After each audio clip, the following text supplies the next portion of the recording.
हरे कृष्ण। आप सभी भक्तों का दिन शुभ और मंगलमय हो। भक्तों, आज श्रावण मास के कृष्ण पक्ष की कामिका एकादशी का पावन दिन है और आज मैं आपको सुनाने जा रही हूँ श्रीमद् भागवत गीता पाठ के कुछ विशेष अध्याय को, जिसे एकादशी के पावन व्रत के दिन सुनने से भगवान विष्णु के प्रति भक्ति और श्रद्धा बढ़ती है, मन को शांति और सकारात्मकता मिलती है, भगवान के नाम और ज्ञान का स्मरण बना रहता है, अच्छे कर्म और सदाचार की प्रेरणा मिलती है। धार्मिक मान्यता के अनुसार एकादशी व्रत और भगवान की कथा गीता श्रवण से पुण्य की प्राप्ति होती है। आइए आज की इस पावन पुण्यदायी कथा का शुभ आरंभ करते हैं। बोलिए श्री कृष्ण भगवान की जय। श्री भगवान ने कहा, हे अर्जुन, अब मैं तुझे ईर्ष्या न करने के लिए इस परम गोपनीय ज्ञान को अनुभव सहित करता हूँ, जिसको जानकर तू इस दुख रूपी संसार से मुक्त हो सकेगा। यह ज्ञान सभी विद्याओं का राजा, सभी गोपनीयों से भी अति गोपनीय, परम पवित्र, परम श्रेष्ठ है। यह ज्ञान धर्म के अनुसार सुखपूर्वक कर्तव्य कर्म के द्वारा अविनाशी परमात्मा का प्रत्यक्ष अनुभव कराने वाला है। हे परंतप, इस धर्म के प्रति श्रद्धा न रखने वाले मनुष्य मुझे न प्राप्त होकर जन्म मृत्यु रूपी मार्ग से इस संसार में आते जाते रहते हैं। मेरे कारण ही यह सारा संसार दिखाई देता है और मैं ही इस संपूर्ण जगत में अदृश्य शक्ति रूप में सभी जगह स्थित हूँ। सभी प्राणी मुझ में ही स्थित है, परंतु मैं उनमें स्थित नहीं हूँ। हे अर्जुन, यह मेरी ऐश्वर्य पूर्ण योग शक्ति को देख। यह संपूर्ण सृष्टि मुझ में कभी स्थित नहीं रहती है, फिर भी मैं सभी प्राणियों का पालन पोषण करने वाला हूँ और सभी प्राणियों में शक्ति रूप में स्थित हूँ, परंतु मेरा आत्मा सभी प्राणियों में स्थित नहीं रहता है, क्योंकि मैं ही सृष्टि का मूल कारण हूँ। इस प्रकार सभी जगह बहने वाली महान वायु सदैव आकाश में स्थिर रहती है, उसी प्रकार सभी प्राणी मुझ में स्थिर रहते हैं। हे कुंती पुत्र, कल्प के अंत में सभी प्राणी मेरे प्रकृतिक में प्रवेश करके विलीन हो जाते हैं और अगले कल्प के आरंभ में उनको अपनी इच्छा शक्ति से फिर उत्पन्न करता हूँ। 84 लाख योनियों में सभी प्राणी अपनी इच्छा शक्ति के कारण बार बार मेरी इच्छा शक्ति से विलीन उत्पन्न होते रहते हैं। यह सभी पूर्ण रूप से स्वतः मेरी इच्छा शक्ति के अधीन होते हैं। हे धनंजय, यह सभी कर्म मुझे बांध नहीं पाते, क्योंकि मैं उन कार्यों में बिना किसी फल की इच्छा से उदासीन भाव से स्थिर रहता हूँ। हे कुंती पुत्र, मेरी अच्युता, मैं मेरी भौतिक प्रकृति सभी चर तथा अचर जीव उत्पन्न और विनिष्ट करती रहती है। इसी कारण से यह संसार परिवर्तनशील है। मूर्ख मनुष्य मुझे अपने ही समान निष्कृष्ट शरीर आधार वाला समझते हैं, इसलिए वह सभी जीव आत्माओं का परम ईश्वर वाले मेरे स्वभाव को नहीं समझ पाते। ऐसे मनुष्य कभी न पूर्ण होने वाली आशा में, कभी न पूर्ण होने वाले कर्मों में और कभी न प्राप्त होने वाले ज्ञान में विशेष रूप से मोहग्रस्त हुए मेरी मोहने वाली भौतिक प्रकृति की ओर आकर्षित होकर निश्चित रूप से राक्षसी वृत्ति और असुरी स्वभाव धारण किए रहते हैं। हे पृथा पुत्र, मोह से मुक्त हुए महापुरुष देवीय स्वभाव को धारण करके मेरी शरण ग्रहण करते हैं और मुझको सभी जीव आत्माओं का उद्यम जानकर अनन्य भाव से मुझ अविनाशी का स्मरण करते हैं। ऐसे महापुरुष दृढ़ संकल्प से प्रयत्न करके निरंतर मेरे नाम और महिमा का गुणगान करते हैं और सदैव मेरी पूजा में स्थिर होकर मुझे बार बार प्रणाम करते हुए मेरी पूजा करते हैं।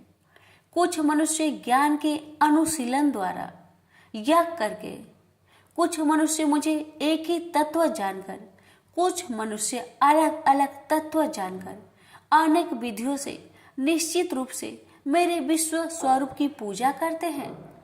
हे अर्जुन, मैं ही वैदिक कर्म कांड को करने वाला हूँ, मैं ही यज्ञ हूँ, मैं ही पितरों को दिए जाने वाला तर्पण हूँ, मैं ही जड़ी बूटी रूप में औषधि हूँ, मैं ही मंत्र हूँ, मैं ही घृत हूँ, मैं ही अग्नि हूँ और मैं ही हवन में दी जाने वाली आहुति हूँ। इस संपूर्ण ब्रह्मांड का मैं ही पालन करने वाला पिता हूँ, मैं ही उत्पन्न करने वाली माता हूँ, मैं ही मूल स्रोत दादा हूँ, मैं ही इसे धारण करने वाला हूँ, मैं ही पवित्र करने वाला ओमकार शब्द से जानने योग्य हूँ, मैं ही ऋग्वेद, सामवेद और यजुर्वेद हूँ, मैं ही सभी प्राप्त होने वाला परम लक्ष्य हूँ, मैं ही सभी का भरण पोषण करने वाला हूँ, मैं ही सभी का स्वामी हूँ, मैं ही सभी के अच्छे बुरे कर्मों को देखने वाला हूँ, मैं ही सभी का परम धाम हूँ, मैं ही सभी की शरण स्थली हूँ, मैं ही सभी से प्रेम करने वाला घनिष्ठ मित्र हूँ, मैं ही सृष्टि को उत्पन्न करने वाला हूँ, मैं ही सृष्टि के संहार करने वाला हूँ, मैं ही सभी का स्थिर आधार हूँ, मैं ही सभी को आश्रय देने वाला हूँ और मैं ही सभी का अविनाशी कारण हूँ। हे अर्जुन, मैं ही सूर्य रूप में तपकर जल को भाप रूप में रोककर बारिश रूप में उत्पन्न करता हूँ, मैं ही निश्चित रूप से अमर तत्व हूँ, मैं ही मृत तत्व हूँ, मैं ही सत्य रूप में सत्य हूँ और मैं ही असत्य रूप में पदार्थ हूँ। जो मनुष्य तीनों वेदों के अनुसार यज्ञों के द्वारा मेरी पूजा करके सभी पापों से पवित्र होकर सोमरस को पीने वाले की स्वर्ग लोकों की प्राप्ति के लिए प्रार्थना करते हैं, वह मनुष्य अपने पुण्य के फल स्वरूप इंद्रलोक में जन्म को प्राप्त होकर स्वर्ग में देवी देवताओं वाले सुखों को भोगते हैं। वह जीव आत्मा उस विशाल स्वर्ग लोक के सुखों का भोग करके पुण्य फलों के समाप्त होने पर इस मृत्यु लोक में पुनः जन्म को प्राप्त होते हैं। इस प्रकार तीनों वेदों के सिद्धांतों का पालन करके सांसारिक सुख की कामना वाले मनुष्य बार बार जन्म और मृत्यु को प्राप्त होते हैं। जो मनुष्य एकमात्र मुझे लक्ष्य मानकर अनन्य भाव से मेरी स्मरण करते हुए कर्तव्य कर्म द्वारा पूजा करते हैं, जो सदैव निरंतर मेरी भक्ति में लीन रहता है, उस मनुष्य की सभी आवश्यकताएं और सुरक्षा की जिम्मेदारी मैं स्वयं निभाता हूँ। हे कुंती पुत्र, जो भी मनुष्य श्रद्धा पूर्वक भक्ति भाव से अन्य देवी देवताओं को पूजा करते हैं, वह भी निश्चित रूप से मेरी ही पूजा करते हैं, किंतु उनका वह पूजा करना अज्ञानता पूर्ण मेरी प्राप्ति की विधि से अलग त्रुटि पूर्ण होता है। मैं ही निश्चित रूप से समस्त यागों का भोग करने वाला हूँ और मैं ही स्वामी हूँ, परंतु वह मनुष्य मेरी वास्तविक रूप को तत्व से नहीं जानते, इसलिए वह कामनाओं के अनुसार पूर्ण जन्म को प्राप्त होते हैं। जो मनुष्य देवताओं की पूजा करते हैं वह देवताओं को प्राप्त होते हैं, जो अपने पूर्वजों की पूजा करते हैं वह पूर्वजों को प्राप्त होते हैं, जो भूतों की पूजा करते हैं वह उन भूतों के कुल को प्राप्त होते हैं, परंतु जो मनुष्य मेरी पूजा करते हैं वह मुझे ही प्राप्त होते हैं। जो मनुष्य एक पत्ता, एक फूल, एक फल, थोड़ा सा जल और कुछ भी निष्काम भक्ति भाव से अर्पित करता है, उस शुद्ध भक्त का निष्काम भक्ति भाव से अर्पित किया हुआ सभी कुछ मैं स्वीकार करता हूँ। हे कुंती पुत्र, तू जो भी कर्म करता है, जो भी खाता है, जो भी हवन करता है, जो भी दान देता है और जो भी तपस्या करता है, उस सभी को मुझे समर्पित करते हुए कर।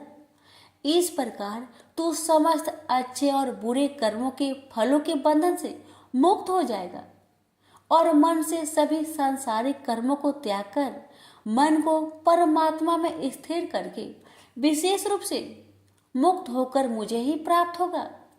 मैं सभी प्राणियों में समान रूप से स्थित हूँ। सृष्टि में न किसी से देश रखता हूँ और न ही कोई मेरा प्रिय है, परंतु जो मनुष्य शुद्ध भक्ति भाव से मेरा स्मरण करता है तब वह मुझ में स्थिर रहता है और मैं भी निश्चित रूप से उसमें स्थिर रहता हूँ। यदि कोई भी अत्यंत दुराचारी मनुष्य अनन्य भाव से मेरा निरंतर स्मरण करता है तो वह निश्चित रूप से साधु ही समझना चाहिए, क्योंकि वह संपूर्ण रूप से मेरी भक्ति में स्थित है।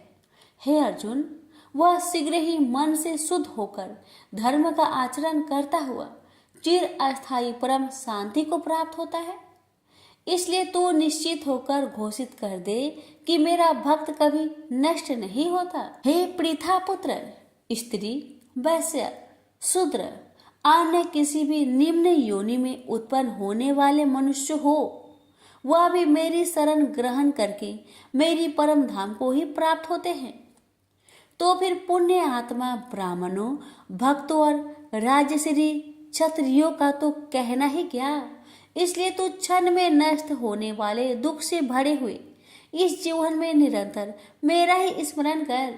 हे अर्जुन, तू मुझ में ही मन को स्थिर कर, मेरा ही भक्त बन, मेरे ही पूजा कर और मुझे ही प्रणाम कर।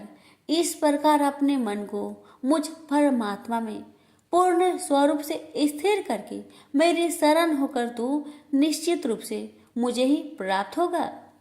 इस प्रकार उपनिषद, ब्रह्म विद्या तथा योग शास्त्र रूप श्रीमद् भागवत गीता के श्री कृष्ण अर्जुन संवाद में राजविद्या योग नाम का 9वां अध्याय संपूर्ण हुआ। प्रेम से बोलिए श्री कृष्ण भगवान की जय। आप सुनेंगे 9वां अध्याय का महात्म्य। श्री नारायण जी बोले, हे लक्ष्मी जी, दक्षिण देश में एक भाव सुशर्मा नामक क्षुद्र रहता था। वह बड़ा पापी और मांस मदिरा भक्षी था। एक दिन मदिरा पीने से उसकी देह छूट गई और मरकर प्रेत हुआ। वृक्ष पर बैठ गया। एक ब्राह्मण भी उसी नगर में रहता था। दिन को भिक्षा मांगकर स्त्री को लाकर देता। नारी उसकी कलहनी थी। समय पाकर उन दोनों ने प्राण त्यागे और वह दोनों मरकर प्रेत हुए और वह भी उस वृक्ष के तले में आकर रहे। कुछ काल व्यतीत हुआ। तब एक दिन उसकी नारी पिचासनी ने कहा, पुरुष पिचास, तुमको कुछ पिछले जन्म की खबर है? तब पिचास ने कहा, तूने पिछले जन्म में क्या साधना की थी जिससे तुझे खबर है? तब उस पिचास ने कहा, मैंने पिछले जन्म में एक ब्राह्मण से आध्यात्मिक कर्म सुना था। तब फिर पिचासनी ने कहा, तूने और कौन सी साधना की थी तथा वह ब्राह्मण कौन था और वह आध्यात्मिक कर्म कौन सा है जिसके सुनने से तुझे पिछले जन्म की खबर है? पिचास ने कहा, मैंने और कुछ पुण्य किया, केवल गीता जी का श्लोक श्रवण किया।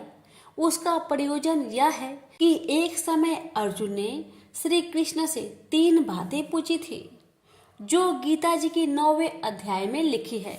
वह तीनों बातें पिचासनी ने पिचास से श्रवण करी। इन बातों के सुनते ही एक और प्रेत उस वृक्ष से निकला। उसने कहा, अरे पिचासनी, यह 3 बातें फिर से कहो जो अभी सुना रही थी। पिचासनी ने कहा, तू कौन है? मैं तुझे नहीं जानती। मैं अपने पति से पूछती हूँ वह कर्म कौन था जिससे पिछले जन्म की बातें याद रही।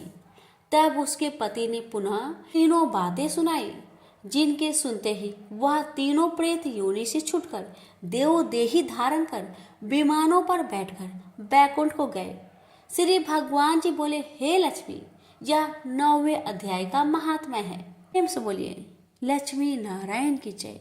अर्जुन ने पूछा, इस प्रकार जो भक्त सदैव योग युक्त होकर आपकी उपासना विधि पूर्वक करते हैं और वे जो अव्यक्त पर ब्रह्म को भजते हैं, इन दोनों में कौन सा योगी श्रेष्ठ है? श्री भगवान जी बोले, जो मेरे विषय में मन लगाकर परम श्रद्धा पूर्वक मुझको भजते हैं वे उत्तम योगी हैं, मैं यह मानता हूँ। परंतु जो इंद्रियों को संयम करके सर्वत्र समदृष्टि रखने वाला सब प्राणियों के हित में लगे हुए कथनीय, अव्यक्त, सर्वव्यापी, अचिंतनीय, निर्विकार, अचल ध्रुव अक्षर का भजन करते हैं वे भी मुझे प्राप्त होते हैं।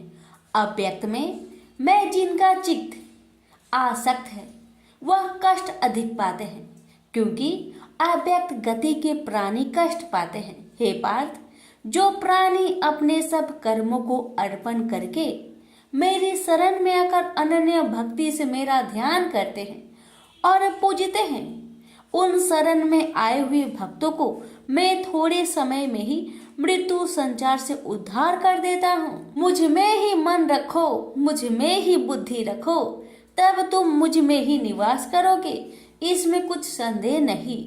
हे धनंजय, यदि इस प्रकार तुम मुझसे अपने चित्त को रखने में समर्थ ना हो तो योग अभ्यास द्वारा हमारे पाने के लिए बार बार यत्न करो। यदि अभ्यास भी ना हो सके तो मेरे उद्देश्य से व्रत आदि ही करो। यदि मेरे लिए तुम कर्म करोगे तो भी तुम्हें मुक्ति प्राप्त होगी, और यदि ऐसा भी ना कर सके तो मन को रोककर अनन्य भाव से मेरी शरण में आओ और फल की आशा छोड़कर कर्म करो, क्योंकि अभ्यास से ज्ञान उत्तम है, ज्ञान से ध्यान श्रेष्ठ है, त्याग से शांति प्राप्त होती है। जो किसी से द्वेष नहीं करता सबका मित्र है, दयाधारी है, ममता और अहंकार जिसमें नहीं है, सुख दुख को जो समान जानता है, क्षमावान है, संतोषी है, स्थिर चित्त से इंद्रियों को बस में रखता है, दृढ़ निश्चयवान है, मुझ में अपने मन और बुद्धि को लगाए हुए है, ऐसा मेरा भक्त मुझे प्रिय है, जिसे न लोगों का भय है न लोगों से डरता है। ऐसा जो हर्ष, ईर्ष्या, दुष्टों के भय और विषाद से रहित है वह मेरा प्रिय है। जो कुछ मिले उसी में संतुष्ट, पवित्र पक्ष, निष्पक्ष, दुख रहित, फल की आशा त्याग कर करने वाला, ऐसा जो मेरा भक्त है वह मुझे प्रिय है। जो लाभ से प्रसन्न हो, किसी से द्वेष न करे, इष्ट पदार्थ के नष्ट होने से दुखी न हो, किसी वस्तु की इच्छा न करे, अशुभ तथा शुभ दोनों का त्यागी हो, वह भक्त मेरा परम प्रिय है। जिसको शत्रु और मित्र, मान और अपमान, सर्दी और गर्मी, सुख तथा दुख समान है, और जो वासनाओं से रहित है, निंदा एवं स्तुति को समान जानता है, जो मुझ में श्रद्धा करके मुझे मानता हुआ इस अमृत के समान कल्याणकारक धर्म का आचरण मेरे उपदेश अनुसार करते हैं, वे मुझे अत्यंत प्रिय है। प्रेम से बोलिए श्री कृष्ण भगवान की जय। आप सुनिए 12वें अध्याय का महात्म्य। श्री भगवान बोले, हे लक्ष्मी, अब 12वें अध्याय का महात्म्य सुनो। दक्षिण देश में एक सुखानंद नाम का राजा रहता था, जिसके नगर में एक अत्यंत लंपट रहता था। एक गणिका से उसकी प्रीति थी। वह दोनों एक देवी के मंदिर में जाकर मदिरा पान किया करते, मांस खाए और भोग भोगे। और जो कोई पूछे तुम यहाँ क्या करते हो, तो कहते हम यहाँ रहकर देवी की सेवा करते हैं, ऐसे झूठ कह देते। उसी मंदिर में एक ब्राह्मण देवी की सेवा करता था। एक दिन उस ब्राह्मण ने देवी की स्तुति की। देवी प्रसन्न होकर बोली, वर मांग, जो मांगेगा सो दूंगी। उसने धन, संतान का सुख मांगा।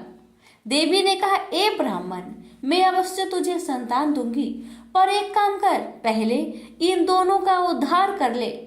तब ब्राह्मण ने नारायण जी का तप किया। भगवान प्रसन्न हुए तथा नारायण जी गरुड़ पर बैठकर आए और कहा, तेरी क्या कामना है? ब्राह्मण ने पूछा, इन दोनों का उद्धार कैसे हो? श्री नारायण जी बोले, हे ब्राह्मण, गीता जी के 12वें अध्याय का पाठ सुनाओ तो दोनों का उद्धार हो जाएगा। तब उन दोनों ब्रीप ने भगवान की स्तुति कर धन्यवाद दिया। फिर ब्रीप ने उस गणिका और लंपट को बैठाकर गीता के 12वें अध्याय का पाठ सुनाया। सुनते ही उन दोनों की देही छूटी और देवदेही पाकर बैकुंठ को गए। प्रेम से बोलिए लक्ष्मी नारायण की जय। भगवान बोले, हे लक्ष्मी, संसार अश्वत्थक पीपल के समान है, जिसकी पुरुष रूप जड़ ऊपर है, चराचर सखा नीचे है, वेद इसके पत्ते हैं। जो यह जानता है वही वेद का ज्ञाता है। इसकी शाखा ऊपर से नीचे फैली हुई है। सत्य, रज, तम और गुण इसकी रस वाहिनी नसें हैं, जिनसे इनका पालन होता है। शब्द रूप इसकी डालियां है। वह पीछे कर्म रूप में प्रकट होने वाली इसकी जड़ नीचे मनुष्य लोक में और भी नीचे तक चली गई है। पर अश्वत्थक का यह रूप, इसका आदि, अंत और आकार संसारी प्राणी के ध्यान में नहीं आता, तथापि इसकी जड़ गहरी है। ऐसे इस पीपल का वैराग्य रूप दृढ़ शास्त्र से काटकर वह स्थान ढूंढना चाहिए जहाँ से फिर लौटना नहीं पड़ता, और साथ ही यह विचारना चाहिए कि जिसमें वह पुरातन प्रवृत्ति उत्पन्न हुई है। मैं उसी आदि पुरुष की शरण हूँ। अहंकार और मोह रहित, संग दोष को जीतने वाले, आत्मा ज्ञान से निरत, सब कामनाओं से दूर, सुख दुख नामक दंड पदार्थों से मुक्त ऐसी ज्ञानी पुरुष शाश्वत पद को पाते हैं, जिसे सूर्य, चंद्र या अग्नि प्रकाशित नहीं करते। वहाँ मेरा परम धाम है, वहाँ जाकर लौटना नहीं होता। मेरा सनातन अंश इस जीवलोक में जीव का रूप धरकर प्रकृति में स्थिर पांचों इंद्रियों और छठे मन को उससे छुड़ाता है। जैसे वायु पुष्प आदि को की गंध को दूसरे स्थान में ले जाती है, इसी प्रकार यह देह स्वामी शरीर धारण करने के बाद जब उसका परित्याग करता है, तब इंद्रियों और मन को साथ ले जाता है। कान, आँख, चर्म, जीभ, नाक और मन का आश्चर्य लेकर वह विषयों का भोग करता है। एक देह से दूसरी देह को जाते अथवा एक ही देह में रहते समय अथवा इंद्रियों से मुक्त हो विषयों का उपभोग करते हुए इसको मूर्ख नहीं देख सकते, परंतु जिनके ज्ञान रूपी नेत्र है वे देखते हैं। यत्न करने से योगी जन इसे देखते हैं, परंतु अज्ञानी यत्न करके भी इसे नहीं देख पाते। जो तेज सूर्य, चंद्र और अग्नि में वर्तमान है और जगत को प्रकाशित करता है, उसे मेरा ही तेज जानो। मैं पृथ्वी में प्रवेश कर अपने तेज से समस्त भूतों को धारण करता हूँ और इसमें भरा हुआ चंद्रमा बनकर मैं ही सब औषधियों का पोषण करता हूँ।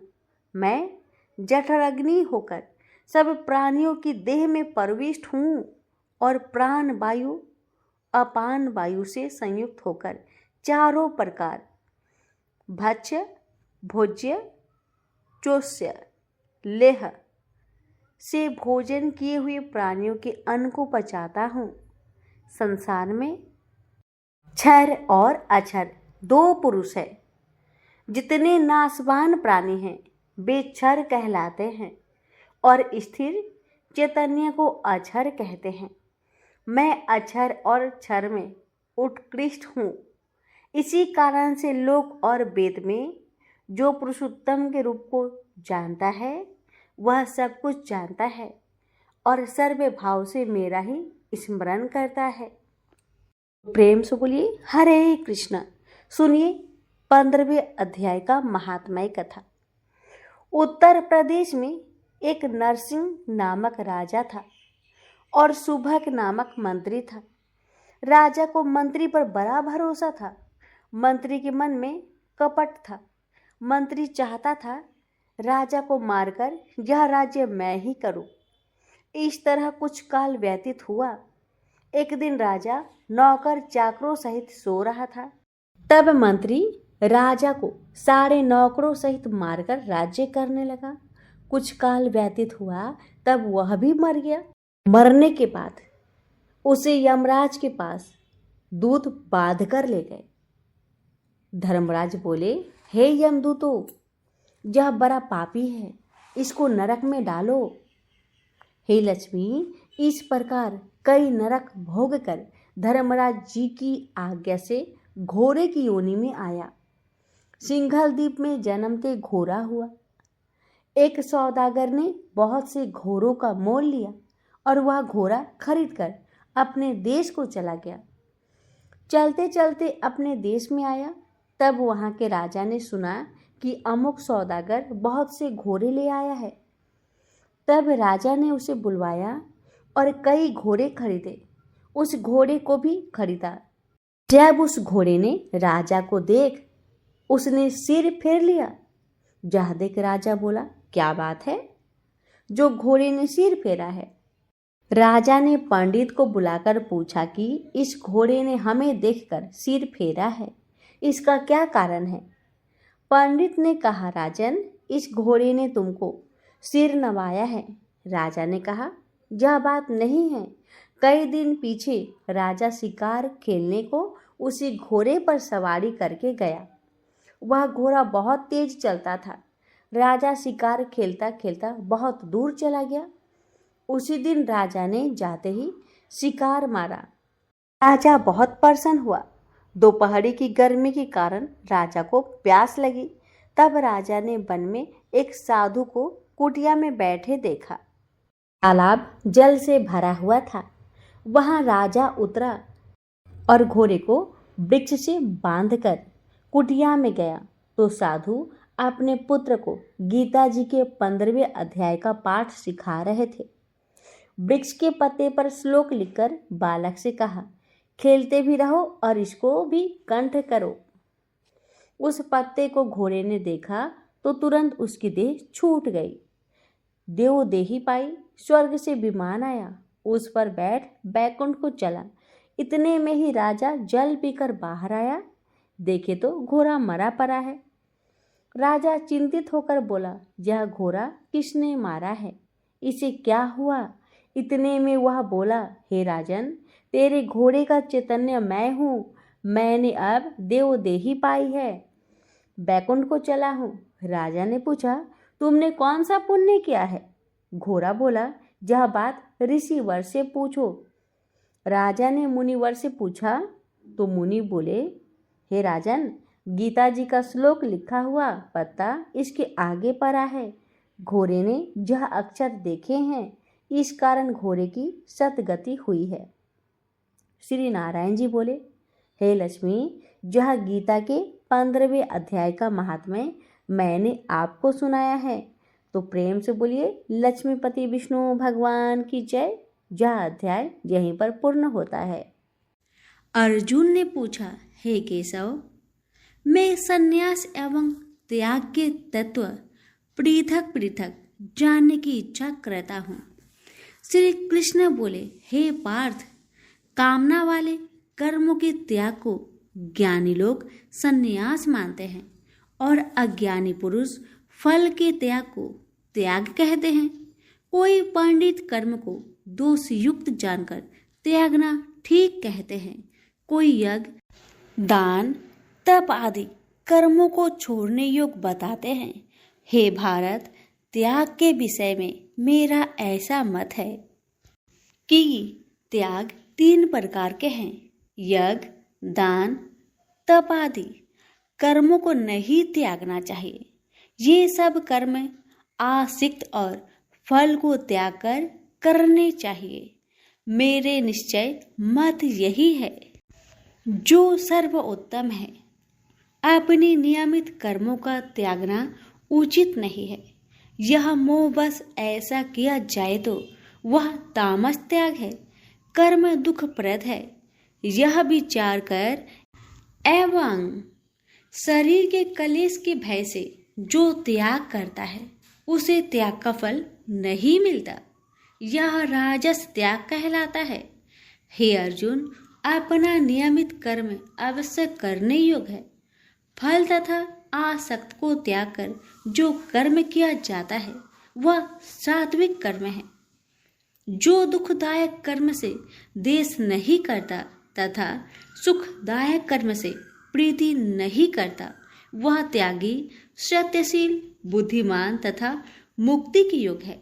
देहधारी संपूर्ण कर्मों का त्याग नहीं कर सकता।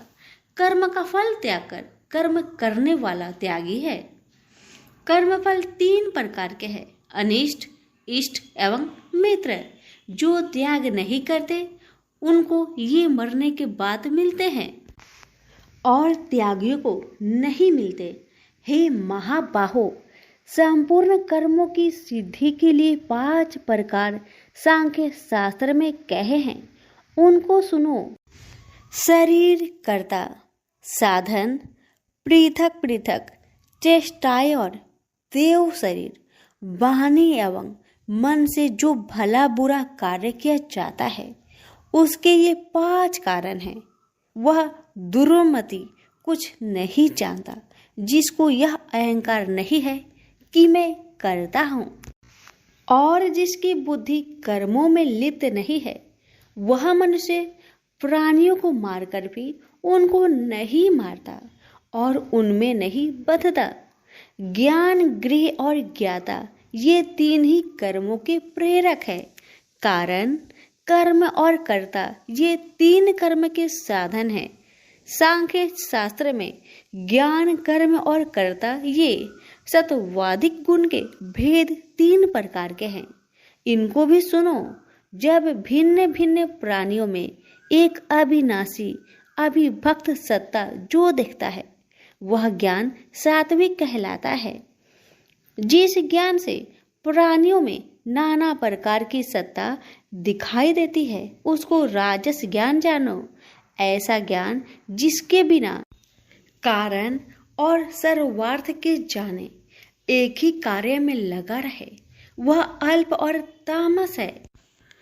फल की इच्छा ना करके जो नित्य कर्म संग देश को त्याग कर किया जाता है, जो फल की इच्छा एवं अहंकार से बड़े यत्न से किया जाता है वह राजस कर्म है। जो कर्म परिमाण धन का खर्च, दूसरे की पीड़ा और अपना पुरुषार्थ न जानकर मोहबस किया जाता है वह तामस कर्म कहलाता है। संग से रहित अहंकार, धैर्य और उत्साह युक्त सिद्ध व असिद्धि में समान रहता है वह सात्विक कर्म कहलाता है। गुण की तरह बुद्धि और धर्म के इनके भी 3 भेद है, सुनो।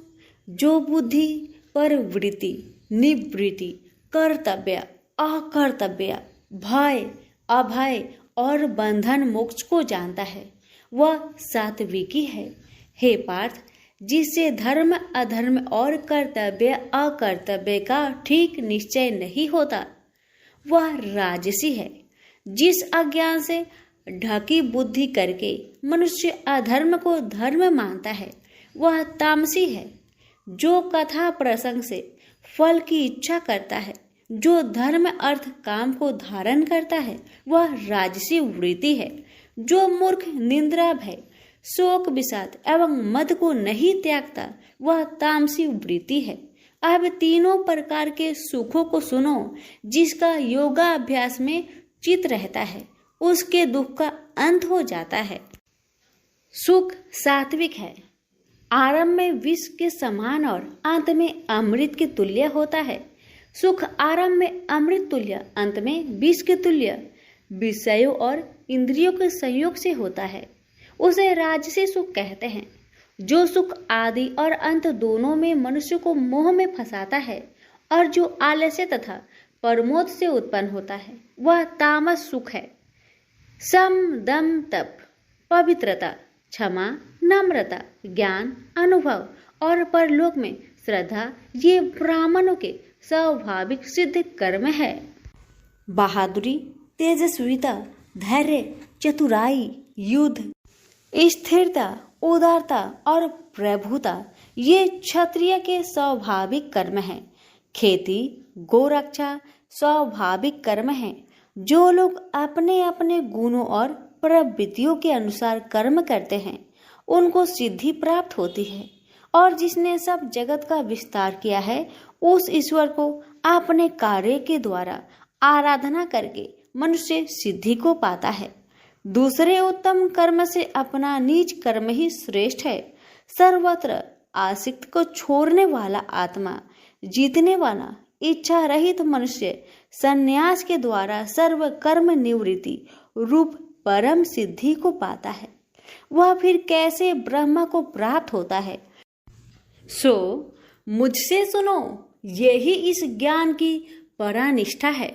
शुद्ध बुद्धि से युक्त होकर धृति द्वारा इस मन को बस में लगाकर शब्द आदि विषयों को छोड़कर राग देश से रहित होकर एकांत में रहने वाला, मीताहारी वाणी और मन को जीतने वाला, नित्य ध्यान युक्त और वैराग्य, अहंकार, बल, घमंड, काम, क्रोध तथा परिग्रह छोड़कर ममताहीन और शांत मनुष्य ब्रह्म भाव के योग होता है।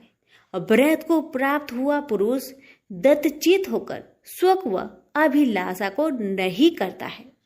जीवन मात्र में समदर्शी होकर मुझ में परम भक्ति पाता है। इस प्रकार ज्ञानी सदैव मुझ में निवास करने वाले सब कर्मों को भोग करता हुआ मेरे अनुग्रह से अविनाशी सनातन मोक्षप्रद को प्राप्त होता है। तत्पश्चात तत्व से मुझे जानकर फिर मन मुझ में ही प्रवेश करता है। सावधानी से अपना मन मुझ में स्थिर कर और सब कर्मों को मुझ में अर्पण कर बुद्धि योग के आश्रय से निरंतर अपने चित्त को मुझ में लगाओ। मेरे में चित्त लगाकर मेरी कृपा से दुर्गम कष्टों से तर जाओगे। यदि अहंकार से मेरी बात सुनोगे तो नष्ट हो जाओगे। यदि अहंकार का आश्रय लेकर युद्ध नहीं करूंगा ऐसा मानते हो तो यह तुम्हारा निश्चय झूठा है, क्योंकि स्वभाव तुम्हें युद्ध करवाएगा। हे कौतन्य, जिस कर्म को तू अब मोह से करना चाहता है उसे अपने स्वाभाविक कर्म से बंधा हुआ बेबस होकर करेगा। हे अर्जुन, जीवों के हृदय में स्थिर ईश्वर उनको माया से भ्रमा रहा है, मानो सब यंत्र पर चढ़े हैं।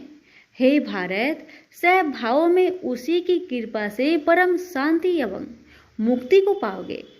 यह गूढ़ ज्ञान मैंने तुमसे कहा है, इसे भली भांति विचार कर जैसा चाहते हो वैसा ही करो। अब तू सबसे गूढ़ वचन भी सुन, क्योंकि तू मेरा परम मित्र है, इसलिए मैं तेरे हित ही कहूंगा। मेरे में मन लगाओ, मेरे ही भक्त हो, मेरे ही यज्ञ करो और मेरा ही नाम जपो। सब धर्मों को छोड़कर मेरी शरण में आओ, मैं तुम्हें सब पापों से छुड़ा दूंगा। यह मेरा रहस्य ऐसे पुरुष जो तप ना करता हो, मेरा भक्त ना हो, कभी भी नहीं कहना चाहिए। जो इस परम गुप्त ज्ञान को मेरे भक्तों में प्रकट करेगा वही मेरी परम भक्ति को पाकर अंत में निश्चय ही मुझ में लीन हो जाएगा। इस धर्म संवाद को जो कोई पढ़ेगा उसे मैं समझूंगा कि उसने ज्ञान यज्ञ से मेरी पूजा की है। जो श्रद्धावान पुरुष दोष ढूंढे बिना इसको सुनेगा वह भी मुक्त होकर पुण्य आत्माओं को मिलने वाले शुभ लोक को प्राप्त होगा। हे पार्थ, तुमने एकाचित्त से मेरे कहे हुए उपदेश को सुना या नहीं? हे धनंजय, तुम्हारा अज्ञान से उत्पन्न हुआ मोह नष्ट हुआ या नहीं? अर्जुन ने कहा, हे भगवान, आपकी कृपा से मेरा मोह नष्ट हो गया और स्मृति जागृत हुई है। अब मैं निसंदेह आपकी आज्ञा पर स्थिर हूँ और जैसा आपने कहा है मैं वैसा ही करूँगा। संजय बोले, हे धृतराष्ट्र, मैंने महात्मा वासुदेव और अर्जुन का यह प्रेरणा देने वाला अद्भुत संवाद सुनाया व्यास जी की कृपा से। साक्षात ये स्वर श्री कृष्ण जी के मुख से इस परम गुहा संवाद को मैंने सुना। हे राजन, श्री कृष्ण और अर्जुन के इस अद्भुत पुण्य कारक संवाद को स्मरण करके मन बार बार प्रसन्न होता है। श्री कृष्ण भगवान के उस अद्भुत रूप को स्मरण करके मुझे बड़ा ही विस्मय होता है। हे राजन, मैं बारंबार प्रसन्न होता हूँ। मेरी ऐसा धारणा है कि जहाँ योगेश्वर भगवान श्री कृष्ण हैं और जहाँ पार्थ जैसा धनुर्धर है, वही राजलक्ष्मी, विजय, ऐश्वर्य और अटल नीति है। सभी प्रेम से बोलिए श्री कृष्ण भगवान की जय हो। सुनिए 18वें अध्याय का महात्म्य। श्री भगवान जी बोले, हे लक्ष्मी, अब 18वें अध्याय का महात्म्य सुन। जैसे सब नदियों में गंगा जी, गौ में कपिला, कामधेनु और ऋषियों में नारद श्रेष्ठ है, उसी तरह गीता जी के सब अध्यायों में 18वां अध्याय श्रेष्ठ है। एक समय सेमरु पर्वत पर देवलोक में इंद्र अपनी सभा लगाए बड़ी प्रसन्नता में बैठे थे। उर्वशी नृत्य कर रही थी। इतने में एक चतुर्भुज रूप जीव को पार्षद ले आए और इंद्र को वह बहुत अखरे। उस तेजस्वी को बैठा तो दिया, किंतु अपने गुरु बृहस्पति जी से कहा, हे गुरुदेव, आप त्रिकालदर्शी हो, देखो इसने ऐसा कौन सा पुण्य किया है जिससे यह इंद्र आसन का अधिकारी हुआ। मेरे जाने तो इसने तीर्थ व्रत या दान कोई नहीं किया, शिवालय व ठाकुर मंदिर नहीं बनवाया, तालाब नहीं खुदवाया। यह सब बातें बृहस्पति जी ने भगवान से कही। तब भगवान ने बृहस्पति जी से कहा कि इसके मन में तो भोगों की वासना थी, परंतु यह गीता जी के 18वें अध्याय का नित्य पाठ करता था। इससे जब इसने अपनी देह को त्यागी, तब मैंने आज्ञा करी, हे पार्षदों, तुम इसको पहले ले जाकर इंद्र लोक के सुख भोगवाओ। जब इसका मनोरथ पूर्ण हो जाए, तब मेरी सायुज्य मुक्ति को पहुंचा दो। सो तुम जाकर भोगों की सामग्री इकट्ठी कर दो। तब इंद्र आदि सब देवताओं ने आकर भोगों की सब वस्तु एकत्र कर दी और कहा, पहले तुम इंद्र लोक के सुखों को भोगो। बहुत काल तक इंद्रपुरी के सुख भोग कर फिर भगवान की कृपा से सामुज्य मुक्ति पाकर बैकुंठ का अधिकारी हुआ। श्री नारायण जी बोले कि हे लक्ष्मी, यह 18वें अध्याय का महात्मा है। गंगा, गीता, गायत्री, कलयुग में यह तीनों मुक्ति की दाता है। प्रेम से बोलिए लक्ष्मी नारायण की जय।